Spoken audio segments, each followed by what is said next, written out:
എല്ലാവർക്കും നമസ്കാരം. മലയാളി യാത്രയുടെ മറ്റൊരു എപ്പിസോഡിലേക്ക് സ്വാഗതം. മഡഗാസ്കറിലെ യാത്രയാണ് നടന്നുകൊണ്ടിരിക്കുന്നത്. മഡഗാസ്കറിലെ ഒരു പ്രധാനപ്പെട്ട ടൂറിസ്റ്റ് കേന്ദ്രമായ മൊറോണ്ടാവ, അവന്യൂ ഓഫ് ബാവോബാബ് മരങ്ങളുടെ ഒരു അവന്യൂ തന്നെ സ്ഥിതി ചെയ്യുന്ന ഒരു സ്ഥലമാണ്. അത് മഡഗാസ്കറിൽ സന്ദർശിക്കുമ്പോൾ എന്തായാലും കാണേണ്ട ഒരു സ്ഥലമായിട്ടാണ് പറയപ്പെടുന്നത്. മഴക്കാലത്ത് പോയാൽ അവിടെ വെള്ളപ്പൊക്കമൊക്കെ ഉണ്ടാകാൻ സാധ്യതയുണ്ടെന്ന് നമ്മൾ മനസ്സിലാക്കിയിട്ടുണ്ട്. എങ്കിൽ പോലും നമ്മുടെ പല യാത്രകളും അതൊന്നും നോക്കാതെയാണ് നമ്മൾ പോവൽ. അങ്ങനെ അൻഡനാനവിറോയിൽ നിന്ന് കയറി 1.25 മണിക്കൂർ ഫ്ലൈ ആണ്. അങ്ങനെ ആകാശം അങ്ങനെ മേഘാവൃതമാണ്, ഇറങ്ങാൻ പറ്റുമെന്നൊക്കെ ഒരു സംശയം ക്യാപ്റ്റൻ തന്നെ പറയുന്നുണ്ട്. അങ്ങനെയാണെങ്കിൽ നമുക്ക് തിരിച്ചു പോകാനൊക്കെയുള്ള ഫ്യൂവലൊക്കെ ഉണ്ടെന്നൊക്കെയുള്ള അനൗൺസ്മെൻറ്റുകൾ ഇങ്ങനെ വരുന്നുണ്ട്. അങ്ങനെ മൊറോണ്ടാവയിലെത്തിയപ്പം മനസ്സിലായി ഇറങ്ങാൻ പറ്റിയല്ല എന്നുള്ളത്. അങ്ങനെ 4ാമത്തെ പ്രാവശ്യം കഷ്ടപ്പെട്ട് ഇറങ്ങി. അങ്ങനെ ആ യാത്രയുടെ ആദ്യത്തെ വിജയം പ്രഖ്യാപിച്ചു. സത്യത്തിലെ യാത്ര ചെറുതായിട്ടൊന്ന് പേടിച്ചു കേട്ടോ. ആദ്യ പ്രാവശ്യം ഇറങ്ങാൻ ശ്രമിച്ചിട്ട് ഇറങ്ങാൻ പറ്റാതെ കടലിൻ്റെ മേലെ കൂടെ വന്നിട്ടൊരു ഒറ്റ പൊങ്ങലാണ്. സാധാരണഗതിയിൽ ഒരു ടേക്ക് ഓഫ് ചെയ്യുമ്പോഴുള്ള ആ ഫീലാണ് ഉണ്ടായിട്ടുള്ളത്. അങ്ങനെ നമ്മൾ ഇവിടെ ഇറങ്ങിയിരിക്കുകയാണ്. നമ്മുടെ മഴ പെയ്ത് കിടക്കുന്ന ഒരു സ്ഥലത്തേക്ക് നമ്മൾ ഇറങ്ങിയാൽ എങ്ങനെ ഉണ്ടാവും? തണുപ്പും ഉണ്ടാവും, ചെളി ഉണ്ടാവും. റോഡുകളൊക്കെ ഇതേപോലെ ചെളി നിറഞ്ഞതാണ്.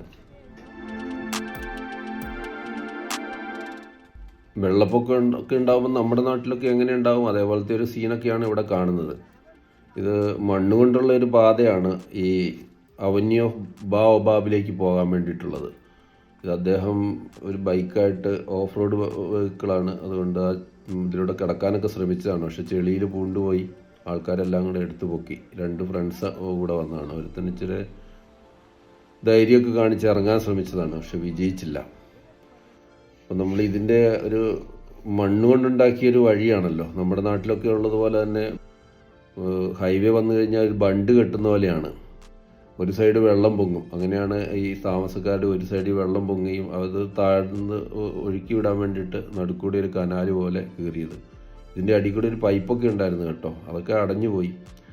അപ്പോൾ റോഡ് കുത്തിപ്പൊളിച്ചതിനുള്ള ആ നാട്ടുകാരായ ആൾക്കാർ ചില കച്ചറയൊക്കെ ഉണ്ടാക്കാൻ നോക്കി. അപ്പോൾ അവർ പറഞ്ഞു, ഞങ്ങളുടെ വീട് മുങ്ങിപ്പോകുന്നതിന് നിങ്ങൾക്കൊന്നുമില്ല, ഞങ്ങളിതിപ്പോൾ ശരിയാക്കി തരാം എന്ന് പറഞ്ഞിട്ട് അവർ തൂമ്പയൊക്കെ ഉപയോഗിച്ചിട്ടുള്ള ഒന്ന് ഷാലോ ആക്കുകയാണ്. ഓഫ് റോഡ് വെഹിക്കിൾസിന് മാത്രമേ പോകാൻ പറ്റുള്ളൂ. എന്നാലും അങ്ങനെ നമ്മളെ കൂട്ടിക്കൊണ്ടുവന്ന ആൾ ഏകദേശം സുല്ല് പറഞ്ഞു. കാരണം അവർ സിറ്റികളിലൊക്കെ ഒരു ഓടി പരിചയമുള്ള വാഹനമാണെന്ന് തോന്നുന്നു. വാഹനമൊക്കെ വലിയ SUVയും ഒക്കെയാണ്. അത് ആ കിടക്കുന്നതാണ് വണ്ടി. അങ്ങനെ നമുക്ക് എന്തായാലും കടന്നു പോകണം എന്നുള്ള ഒരു ആഗ്രഹം ഉണ്ടായി. അപ്പം നമ്മുടെ അവിടെ ട്രാവൽ ഏജൻസ് നമ്മൾക്ക് വേണ്ടി വാഹനം പ്രൊവൈഡ് ചെയ്ത് അവരുമായിട്ട് സംസാരിച്ചു. അപ്പോൾ അവർ പറഞ്ഞു, വെള്ളത്തിൽ കൂടെയൊക്കെ പോകാൻ പറ്റുന്ന രീതിയിലൊരു വണ്ടി ഞങ്ങൾ അയക്കുന്നുണ്ട്, ഡ്രൈവറും ഉണ്ടാവും, പക്ഷേ 2 ലക്ഷം അവരുടെ മഡഗാസ്കർ ക്യാഷ്, അതായത് ഏകദേശം 5000 രൂപ വരും. ഓക്കെ, കുഴപ്പമില്ല, നമ്മൾ കൊടുക്കാമെന്നുള്ള നമ്മൾ തീരുമാനമായി. അങ്ങനെ വണ്ടി വന്നു. കുറച്ച് നേരം വെയിറ്റ് ചെയ്തു. അതിന് ശേഷമാണ് വണ്ടി വന്നത്. അതിൻ്റെ ആ സമയത്തുള്ള ഒക്കെ ആഘോഷങ്ങളാണ്, എല്ലായിടത്തും ഉള്ള പോലെയൊക്കെയുള്ള ആഘോഷങ്ങളാണ് ഈ കാണുന്നത്. ആൾക്കാർ വട്ടം കൂടി വെക്കുന്നു, അഭിപ്രായം പറയുന്നു, അങ്ങനെയൊക്കെ ഉണ്ട്. അങ്ങനെ വണ്ടി വന്നു. വണ്ടിയിൽ കയറി. നമ്മുടെ ഡ്രൈവറാണ് കേട്ടോ അത്. കുറച്ച് വാഹനങ്ങളൊക്കെ കയറി പോകുന്നുണ്ട്. പക്ഷെ നമ്മൾ പോകില്ല എന്ന് പുള്ളി കൈകൊണ്ട് ഉറപ്പായിട്ട് പ്രഖ്യാപിച്ചു, നോ എന്നുള്ള കാര്യം. അങ്ങനെ നമ്മുടെ മറ്റേ വണ്ടി വരുന്നത് കാത്തിരിക്കുകയാണ്. ആ കാത്തിരിക്കുമ്പോഴുള്ള കാഴ്ചകളാണ് ഇതൊക്കെ. എല്ലാം വളരെ സാധാരണക്കാരായ ജനങ്ങളാണ് ഇവിടെയുള്ളത്. അങ്ങനെ ജീവിതം മുന്നോട്ട് പോകുന്നു. വലിയ കാര്യമായിട്ടൊന്നും ഉണ്ടാക്കണമെന്നൊന്നും ആഗ്രഹമില്ലാത്ത ഒരു ഗ്രാമീണ ജീവിതമാണ് ഇവിടെയുള്ളത്.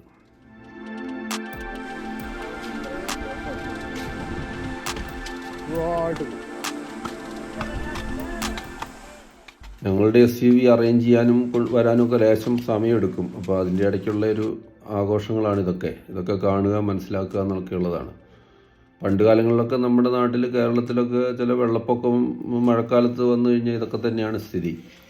ഇവരുടെ വീടൊക്കെ കുറച്ച് വെള്ളത്തിലായിരുന്നു. പിന്നെ ഇത് തുറന്നു വിട്ടതിന് ശേഷം അത്യാവശ്യം വെള്ളം ഇറങ്ങിപ്പോയി ഒരു നടക്കാവുന്ന രീതിയിലായി. ഇതൊക്കെയാണെങ്കിലും ഇവർക്ക് ഒരു മാനസികമായിട്ടുള്ളൊരു വിഷമങ്ങളോ കാര്യങ്ങളോ ഒന്നുമില്ല. അവർ എൻജോയ് ചെയ്യാണ്. കുറച്ച് പോകുന്ന സമയത്ത് ഇവരൊക്കെ വെള്ളത്തിൽ ചാടി കുടിക്കുന്നതൊക്കെ കാണാം. അതുപോലെ ആഹ്ലാദമാണ് അവർക്ക്. ഇതിപ്പോൾ നമ്മുടെ കൂട്ടത്തിലുള്ള ആൾ തന്നെയാണ് കേട്ടോ, നാദിർ ഷാ. അങ്ങനെ റോഡ് പണിയിൽ വ്യാപൃതനായിട്ടിരിക്കുകയാണ്. ഇങ്ങനെയൊക്കെ കുറച്ച് കൈത്തൊഴിലുകൾ അറിഞ്ഞിരിക്കുന്നത് നല്ലതാണ്. കാരണം ഇപ്പോൾ ഉള്ള തൊഴിൽ പോയി കഴിഞ്ഞാൽ ജീവിക്കാൻ പറ്റുമല്ലോ. ഇങ്ങനെയുള്ള പണികളുള്ള ആൾക്കാർക്കൊക്കെ ഇപ്പം നല്ല ഡിമാൻഡാണ്. ഇതൊക്കെ ഒരു ആറും ബോറൻ വീഡിയോ ആയിരിക്കും നമുക്ക് ഉറപ്പാണ്. എങ്കിൽ പോലും നമ്മുടെ അടുത്ത് വീഡിയോ നമ്മളിങ്ങനെ അപ്ലോഡ് ചെയ്യുന്നു മാത്രം. വണ്ടികളൊക്കെ ധാരാളം എത്തുന്നുണ്ട്. ഡ്രൈവർ പോയി സൈറ്റ് നോക്കുന്നുണ്ട്. വാഹനങ്ങൾ ടൂറിസ്റ്റുകളായിട്ട് പോകുന്നുണ്ട്. നമ്മുടെ വണ്ടി ഇതുവരെ എത്തിയിട്ടില്ല. പല ആൾക്കാരോടും ആവശ്യപ്പെട്ടത് ചിലപ്പം നിഷേധിച്ചിട്ടുണ്ടാവും. കാരണം ഇതുപോലെ ഇതിന് ശേഷവും 2 സ്ഥലങ്ങളുടെ കുഴി ഉണ്ടെന്നാണ് നമ്മൾ മനസ്സിലാക്കുന്നത്. എന്തായാലും നമ്മൾ വന്നതല്ല, എങ്ങനെയെങ്കിലും അപ്പുറം എത്തുക എന്നുള്ളതാണ് നമ്മുടെ ഒരു ഉദ്ദേശം. മഴക്കാലം അല്ലാത്ത സമയത്ത് ഇവിടെ വന്നു കഴിഞ്ഞാൽ യാത്ര വളരെ സുഖകരമാണ്. മൊറണ്ടാവയിൽ ഫ്ലൈറ്റ് ഇറങ്ങിക്കഴിഞ്ഞ് കഴിഞ്ഞാൽ പല ഓപ്ഷനുണ്ട്. ഷെയർഡ് ടാക്സി കിട്ടും, നമ്മളെ ഇവിടെ കൊണ്ട് കാണിച്ച് അവർ തിരിച്ചു കൊണ്ടുപോകും. അതല്ല എങ്കിൽ നമ്മുടെ സൈക്കിൾ റിക്ഷ ഉണ്ടല്ലോ, അത് 3 ചക്രമുള്ള ആ റിക്ഷയുണ്ട്. അതിലൊരു 3-4 പേർക്കൊക്കെ സുഖമായിട്ടിരിക്കാം. അങ്ങനെ അവരിവിടെ കാണിച്ചു കൊണ്ടുപോകും. പക്ഷേ ഇങ്ങനെ മഴ പെയ്ത് 7 ദിവസം തുടർച്ചയായിട്ട് മഴ പെയ്തിട്ട് ഇങ്ങനെ വെള്ളം പൊങ്ങിയതിന് ശേഷം എല്ലാ പരിപാടികളും അവതാളത്തിലായി. ടൂറിസ്റ്റുകളെ കൊണ്ട് ധാരാളം വാഹനങ്ങൾ ഇതുപോലെ പോകുന്നുണ്ട്. നമ്മുടെ വാഹനം ഇതുവരെ എത്തിയിട്ടില്ല. ബാവോബാബ് അവന്യൂ എന്ന് പറയുന്നത് മുമ്പേ ഈ ഏരിയ മുഴുവൻ ഈ മരങ്ങളായിരുന്നു. കൃഷിയിടമായിട്ട് മാറിയപ്പോൾ അതിൽ വലിയ മരങ്ങൾ മാത്രം അവിടെ നിർത്തി. ബാക്കി ചെറിയ ചെടികളൊക്കെ വെട്ടിക്കളഞ്ഞ് കൃഷി തുടങ്ങി. നമ്മൾ വാഹനങ്ങളൊക്കെ ധാരാളം വന്ന് പോകുന്നുണ്ട്. നമ്മുടെ വണ്ടി മാത്രം ഇതുവരെ എത്തിയിട്ടില്ല. നമ്മളിങ്ങോട്ടുള്ള യാത്രയിൽ ശ്രദ്ധിക്കേണ്ട ഒരു കാര്യം, നമ്മൾ ഒറ്റ ദിവസം എന്തായാലും നമുക്ക് വന്ന് പോകാൻ പറ്റില്ല. ഒരു ദിവസം നമ്മൾ എന്തായാലും താമസിച്ചാണ് ശരിക്കുള്ളൊരു പാക്കേജ്. പക്ഷെ നമ്മുടെ ഈ സമയക്കുറവ് മൂലമാണ് നമ്മൾ രാവിലെ വരുന്നു, ബാവോബാബ് അവന്യൂ കണ്ടതിന് ശേഷം നമ്മൾ തിരിച്ച് ടാക്സിയിലാണ് പോകുന്നത്. ഏകദേശം 600 കിലോമീറ്റർ ഉണ്ട്. 600 കിലോമീറ്റർ എന്ന് പറയുമ്പോൾ നമ്മൾ വിചാരിക്കും യൂറോപ്പിലും നമ്മുടെ മിഡിൽ ഈസ്റ്റിലും ഒക്കെ ഉള്ള പോലെ ഒരു 6-7 മണിക്കൂർ കൊണ്ട് എത്തുന്നു. 14 മണിക്കൂറിലധികം എടുക്കും. കാരണം അത്രയ്ക്ക് സ്ലോയിലേ നമുക്ക് പോകാൻ പറ്റുള്ളൂ. നമ്മുടെ വണ്ടി എത്തി, നമ്മളതിൽ കയറി മുമ്പിലത്തെ വണ്ടി എന്തൊക്കെയാണ് കാണിക്കുന്നതെന്നുള്ളത് ഡ്രൈവർ അങ്ങനെ നോക്കിക്കൊണ്ടിരിക്കുകയാണ്. ഇവിടെ പുതിയ വണ്ടി വന്നു. അപ്പോൾ അദ്ദേഹം പൈസ ആദ്യം കൊടുത്തിട്ട് വാങ്ങിച്ചില്ല. നമ്മുടെ പരിപാടി നടക്കുമോ ഇല്ലയോ എന്ന് അറിയില്ലല്ലോ. അതിനുശേഷം മതിയെന്നാണ് പറഞ്ഞത്. ഇതിൻ്റെ മുമ്പിൽ കൊണ്ട്, വെള്ളത്തിന് മുമ്പിൽ കൊണ്ട് അയാൾ നിർത്തിയിട്ട് പറഞ്ഞു, ഒരു രക്ഷയില്ല, പോകാൻ പറ്റില്ല, നമുക്ക് തിരിച്ചു പോകാമെന്ന് പറഞ്ഞു. അങ്ങനെ മുതലാളിനെ വിളിച്ചപ്പോഴും കുറച്ചൊക്കെ സംസാരിച്ചു. പിന്നെ കുറച്ച് നേരത്തേക്ക് ഒന്നും മിണ്ടിയില്ല. നേരെ വണ്ടിയിൽ കയറുന്നു, വാഹനം എടുക്കുന്നു, ആൾക്കാർ കയറിക്കോളാൻ പറയുന്നു, പോകുന്നു. കാരണം അവിടുത്തെ ഏജൻറ്റിൻ്റെ മുതലാളി എന്തെങ്കിലുമൊക്കെ പറഞ്ഞിട്ടുണ്ടാവും. കാരണം ഇയാൾക്ക് സ്ഥിരമായിട്ടുള്ള കേസ് കൊടുക്കുന്ന ആളായിരിക്കും. അങ്ങനെ നമ്മൾ 2ാമത്തെ കുഴിയും കയറി വന്നു. സമാധാനമായി. ഇനി ഇതേപോലെയുള്ള വഴി തന്നെയുള്ളൂ. അദ്ദേഹത്തിന് സമാധാനമായി. ഇത് നമ്മൾ ഗ്രാമീണമായ ഒരു റോട്ടിൽ കൂടെ പോകുന്നു എന്നുള്ള ഫീൽ തന്നെയാണ്. ടാറിങ് ഇല്ലയെന്ന് മാത്രം, നല്ല നിരന്ന വഴിയാണ്. മഴ പെയ്തുകൊണ്ട് മാത്രം പെട്ടു. ഇതിന് ചുറ്റിനുമായ അവരുടെ താമസ സ്ഥലങ്ങളൊക്കെ കാണാം. ഒരു ബേസിക് സെറ്റിംഗ് ഇങ്ങനെയാണ്. ചെറിയൊരു വീട്. ഇതൊരു ചതുപ്പ് പോലെയുള്ള സ്ഥലമാണെന്ന് തോന്നുന്നു. മഴ പെയ്തപ്പോൾ ഏകദേശം എന്തായാലും നന്നായിട്ട് വെള്ളം പൊങ്ങിയിട്ടുണ്ട്. ഇവിടെ കുട്ടികളൊക്കെ ആഘോഷമാണ് കേട്ടോ. ഞാൻ മുമ്പ് പറഞ്ഞല്ലോ, വെള്ളം പൊങ്ങുമ്പോൾ അതിൻ്റെ അകത്തുനിന്ന് ചാടിക്കളിക്കുക, നീന്തുക, മീനെ പിടിക്കുക, അതൊക്കെ തന്നെ ഇവരുടെ ഉത്സവങ്ങൾ. പോസ് ചെയ്യുക, ചെക്കന്മാർ നമുക്ക് വേണ്ടി പോസ് ചെയ്യുന്നുണ്ട്.